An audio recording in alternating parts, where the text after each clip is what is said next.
आपण बघणार आहोत डायबिटीज बद्दल.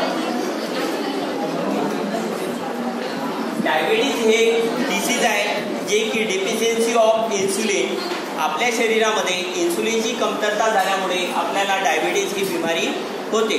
तर ही बिमारी कशामुळे होते तर आपल्या बॉडीमध्ये एक ऑर्गन आहे, या ऑर्गनचं नाव आहे पॅनक्रियास. पॅनक्रियासमध्ये राहतात बीटा सेल्स. या बीटा सेल्सचं काम असतो इन्सुलिनला बनवणे. इन्सुलिनचं प्रोडक्शन करते बीटा सेल्स. इन्सुलिन प्रोडक्शनचं काम करते बीटा सेल.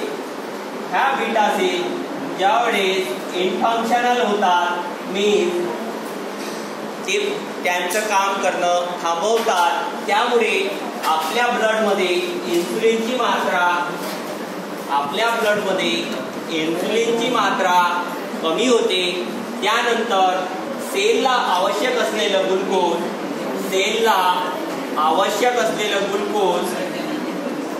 ग्लुकोज प्रॉपर अमाऊंटमध्ये मिळत नाही.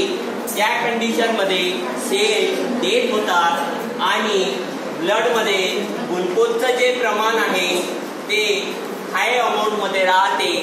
त्यामुळे आपल्याला सिकनेस किंवा कमजोरी येते आणि BP ब्लड प्रेशर वाढतो. त्या कंडिशनमुळे आपल्याला डायबिटीज झाले असे आपल्याला कळते.